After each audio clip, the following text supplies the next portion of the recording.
Okay, the first player I have to mention is Domantas Sabonis. Why?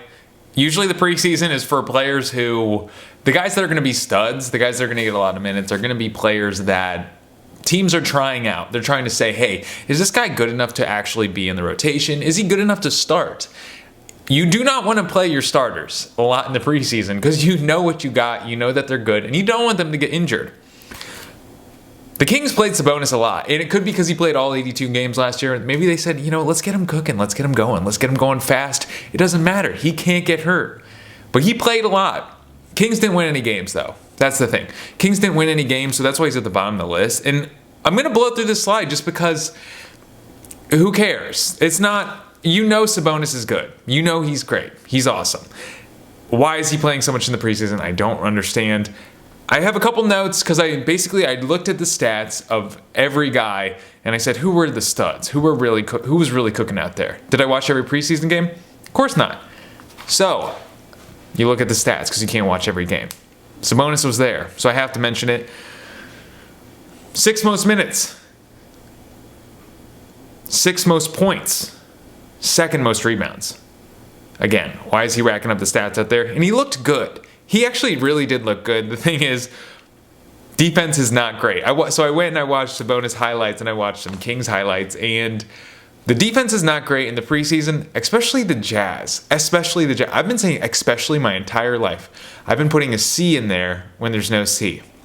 Very embarrassing. I'm 35 years old. Especially the Jazz. The Jazz, that feels so weird saying especially, but that's how you say it. The Jazz were not playing defense. It was brutal. It was really bad. I don't know what the Jazz are doing. Are they tanking? I think Ainge wants to tank, but man, it was ugly. I didn't like seeing it. But I'm excited for the Kings. And Sabonis, observation. I watched more Sabonis highlights. Every pick and roll, illegal. Illegal screen. Every pick and roll. Seems to always get away with it. He either moves to stay in front of the guy, or he actually grabs the other player. Watch any pick. It would be very frustrating if you're a defender, but he cheats, dude. He cheats. Also, another thing I want to bring up.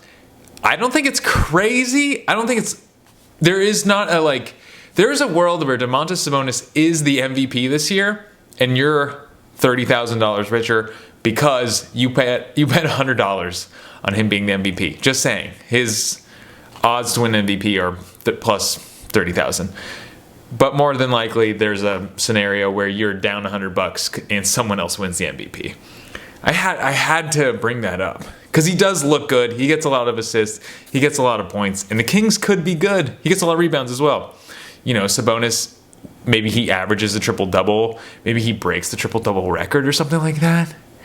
And all the voters get horny? I don't know. I don't think it's that crazy. I really don't.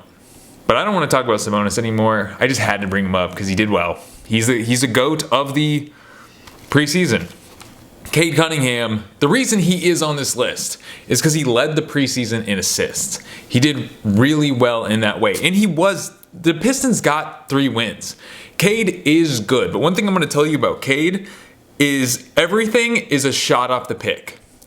Everything he does is someone sets a screen for him and he takes a shot. He very rarely ever drives the lane. He rarely ever tries to dribble around anyone and take it in toward the basket. That's an observation, and people are gonna. He can pass. 6.4 assists, but that is not in his skill set. And I think it's something he could definitely add and would help out the Pistons. I am not down on the Pistons at all. I actually think the Pistons look kind of good in the sense that they look confident and they look like they have an identity. Meaning, JB Bickerstaff is running plays. And I think he wants to win. So I'm excited for this team. I don't like it when one team is terrible all the time. It bums me out. I like it when there's like a season or two where we can clown on the Pistons, we can clown on the Wizards, make fun of them, have a good laugh. But when it's season after season, it gets depressing. So I am excited for this team. I'm excited for Tobias Harris, another guy that I feel like everyone clowned forever, but by all accounts, he's a pretty nice guy. So he got paid in Detroit. I'm excited for this team.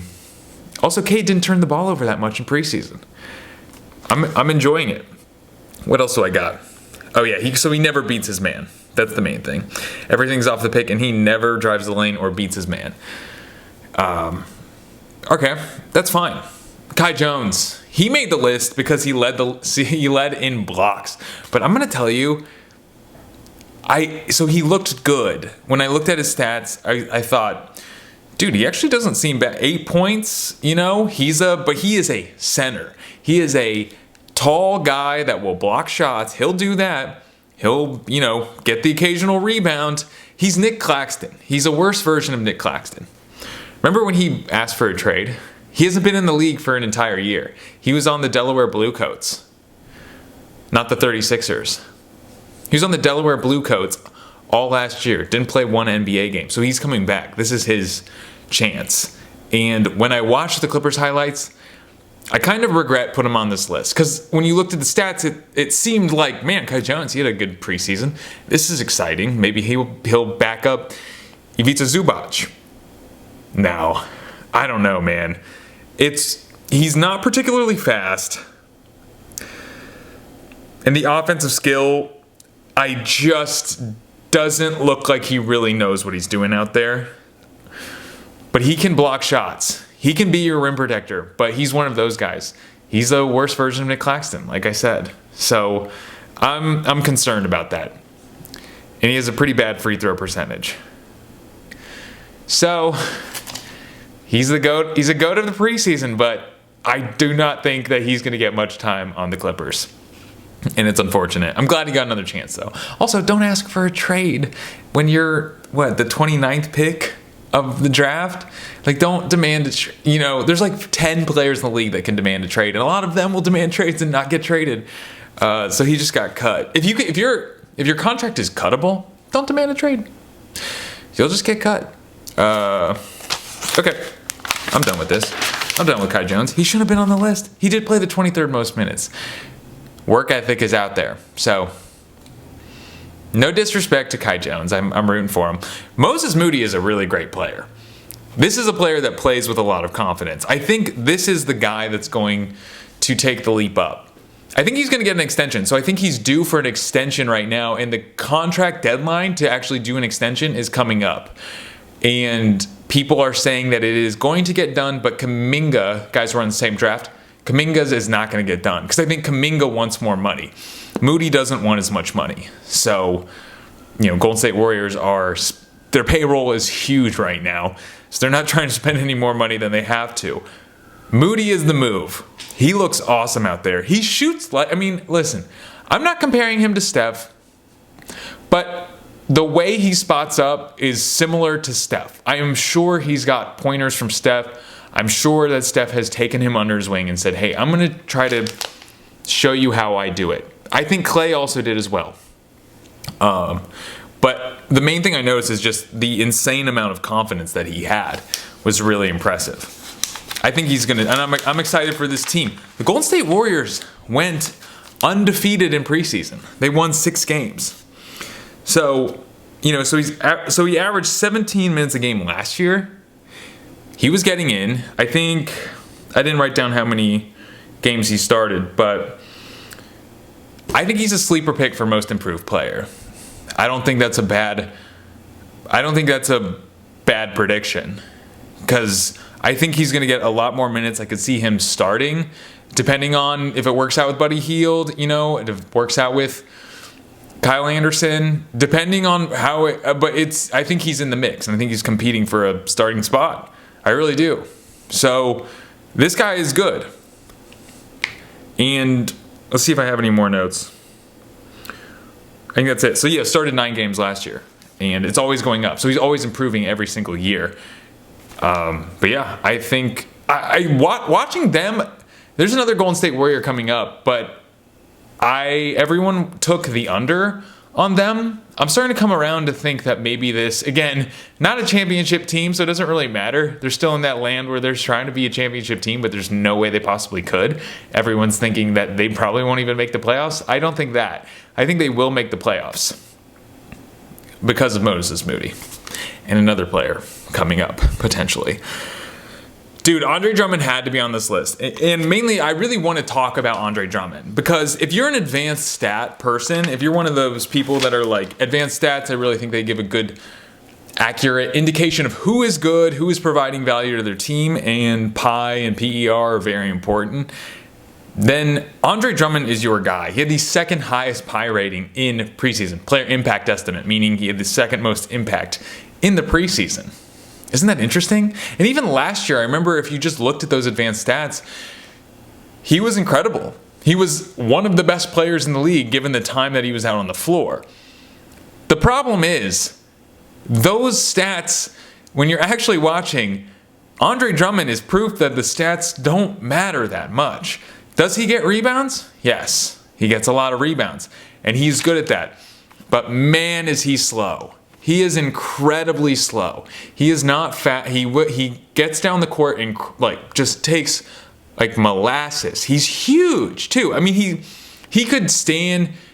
I'm not a body shamer, but he could stand to lose some weight or just gain some speed. Whatever you got to do. Maybe you can get faster without losing weight. I don't know. But man, is he slow. And he's also just not agile at all. But he can block shots. He can get loads of rebounds. One thing I wanted to talk about, so he was on Brandon Marshall's podcast. And that's where he said, I'm statistically the best rebounder of all time. And what he was saying was his rebound percentage, which I think your rebound percentage is how many rebounds you got while you were on the floor. What percentage of the rebounds went to you? And he's above Dennis Rodman, and he knows it. So that's what he was bringing up. He said, yeah, I'm above Rodman. And then he says, I don't count Wilt Chamberlain, which I think is fair. Because that was a different era, and Wilt Chamberlain dominated pretty much all stats. And it'd be hard to argue that statistically anyone is better than Wilt Chamberlain, when I think lots of NBA players are better than Wilt Chamberlain. So if you're going to go based on stats, it's a hard road bump to get over Wilt Chamberlain or Bill Russell. So, I understood what he was saying. But then he also went on to say, yeah, I don't do it for the approval of other people. I don't do it for, my ego. I don't do it to prove anything. I do it because it's my thing, and that's what I do, and I'm committed to it. Then on Theo Pinson's podcast, he admits to missing shots so he could get more rebounds. Contradiction, right? If it's like your mission to be a good rebounder and support your team, missing shots to get more rebounds and add to your personal stats, that's counterproductive. I thought it was interesting. He gets cooked all the time.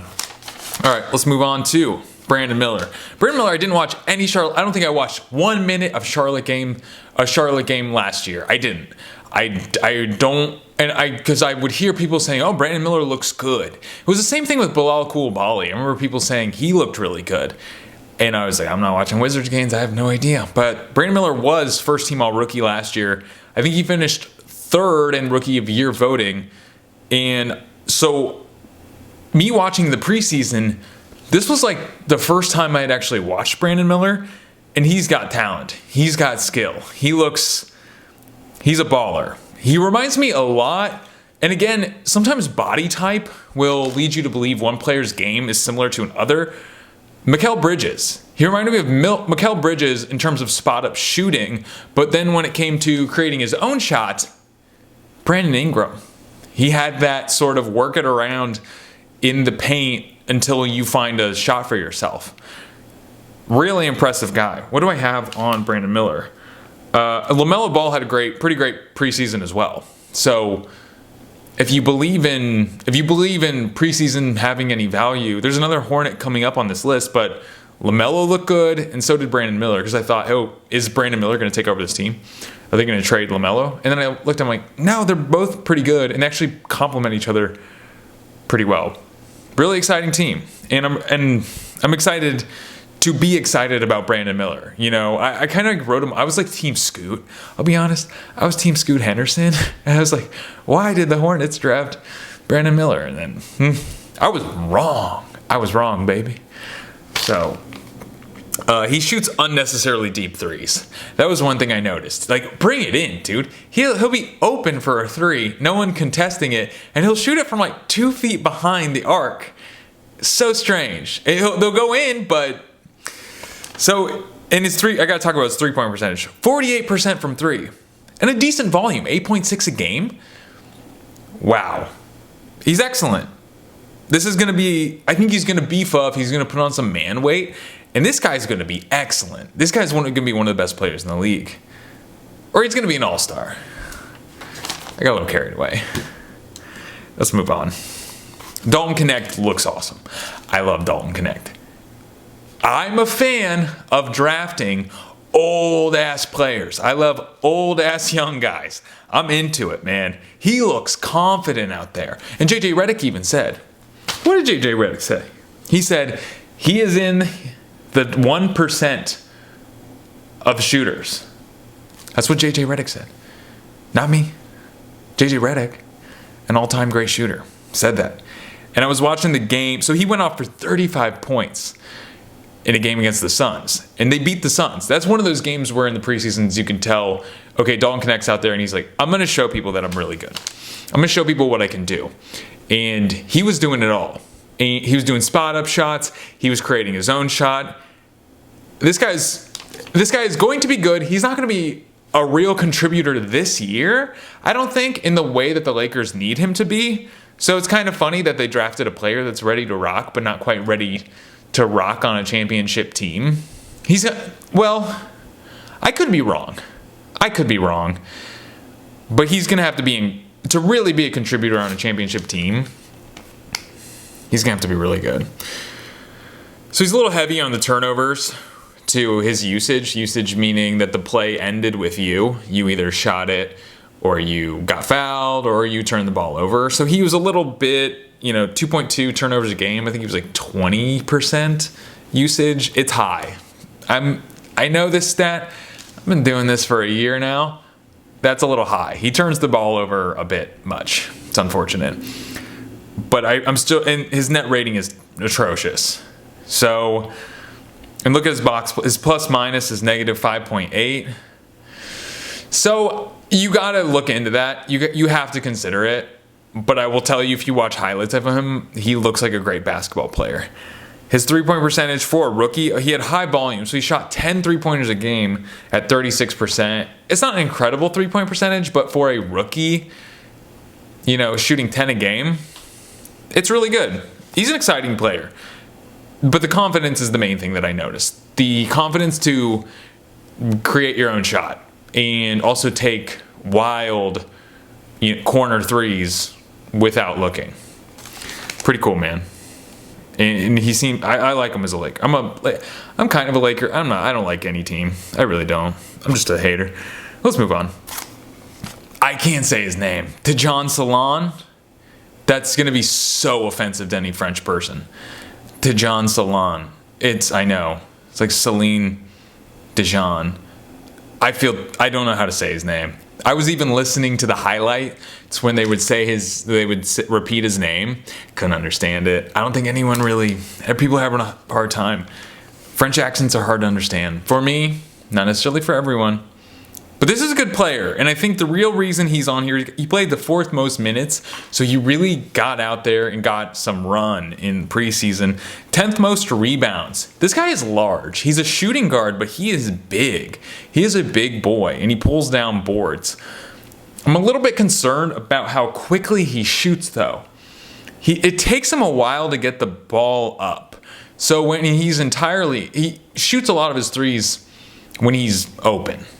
So creating his own shot, not so much, because it just takes so long to get the ball up there. And it could be just because of the stuff that I watched, he just happened to be open, so he took his sweet old time shooting. I could be wrong, but it was definitely something I noticed. So the other counting stats aren't great. Turned the ball over quite a bit. Not much of an assist or playmaker guy. Steals and blocks, not, really racking those up either. But with playing the most minutes, great 3-point percentage. Could just be luck, though. That's the thing when you watch highlights of a player, and every single one is a catch and shoot 3. It's hard to really, it really doesn't mean anything. Because you're watching the highlights. You're really not watching them play. You're literally just watching a time when someone passed them the ball and they made the shot. Because you don't know how many shots they missed either. So he had a pretty good three-point percentage, shooting 7.4. It's not crazy volume. So it's possible, just could be luck. I don't know. But 10th most rebounds, solid points, good three-point percentage. He made it 3 on my list. So another player, I'm excited about the Hornets. So Buddy killed it. Been in the league for a long time. Again, Buddy actually he didn't get as many minutes. I had to kind of cheat on this a little bit because he had the best net rating for players who played more than 15 minutes. Most of these players that I have on this list, they had to play at least 5 games and play 20 minutes a game, or average 20 minutes a game. I bent the rules for Buddy because he played in all 6 games. And he played 17.2 minutes a game. I felt very comfortable just putting him on here. I don't know why he played so many low minutes. But Buddy does not block. He does not rebound. He does not steal. He does not get assists. Buddy Hield is a shooter, and that is all he does. And one thing I've noticed about Buddy is he will dribble. He will dribble, and no defender buys the fact that, Buddy's thinking about, Buddy's going to beat me. Buddy's going to, break my ankles and, run to the rack. It's not going to happen. Buddy Hield is going to shoot a 3. He's going to do nothing else, unless he's wide open on the breakaway. Some instance where any basketball player is going to do the instant basketball move that makes sense. Buddy Hield is going to shoot 3s. That is what he does. He does dribble handoffs, does spot ups, occasionally will hit a pick and then shoot off the pick. But you can make a career out of that. So, I'm excited about the Warriors. Again, they won all 6 of their games. So, I don't think I have any other notes on Buddy. Yeah. Oh, okay, so last season, Buddy was on the Sixers. That was his first time in the playoffs in his career. He only played in 4 of those games, those games against the Knicks, and he only got 5 points a game. I'm very surprised he got a $37 million 4-year contract this year, because it felt sort of, I always feel like that's kind of the kiss of death. When you just can't perform in the playoffs, it's the last thing people remember. If it's a contract year, they just think about how poorly you just performed when it mattered. So good for him for getting a 4-year contract, because he got benched in games because he just couldn't hang. Still a good 3-point percentage, but he just couldn't hang. So I have a feeling he might have been hurt last year in the playoffs, and that's why he was just so poor. All right. Julian Strawther. Again, I'm a Nuggets fan, but I was not familiar with this guy. I think I'd heard him, people talk about it on podcasts, saying Julian Strawther, the Nuggets are betting on him being good now that KCP is not on the team anymore. I think that's where I knew the name. There's basketball names where someone will say the name and Devin Vassell. I think Spurs Boston is what floats around in my head, but I don't really know much about Devin Vassell. Julian Strawther was that way. So he is trying to take KCP's old job. Apparently, he was in the gym more than anyone else on the Nuggets, says Mike Malone. And what else did Mike Malone say about him? So, because he was the 29th pick in 2023. This is his sophomore year playing. And he didn't start in any games. He played 50 games, only 10 minutes a game. So he said he worked on his jumper till his arm fell off, figuratively. Obviously, still, putting up 18 points a game in preseason. He has both arms. But he had a great preseason and he had a great summer league. But one thing he said is those don't matter. And I like that. I like that he's, humble in that way, saying, hey, Utah Jazz were warm bodies on defense. Do you see them? Preseason doesn't matter. No one cares. Doesn't matter. What matters is the regular season where I'm going to be getting minutes. Because that's the whole thing. Stan Kroenke, owner of the Nuggets, didn't want to pay KCP because he thought, you know, I'm going to get one of these rookies to step up and be good. Is it going to happen? Well, Julian Strawther had the most points in preseason. So, shot 50% from 3. Only 5.2 threes a game, but that's a lot of threes, shooting 50%. I like this guy. I like humility, you know. I like young guys that are sort of slept on and gonna be good and try and do it for their team. You know, underdogs, right? So this is gonna be really exciting. Let me know who I missed.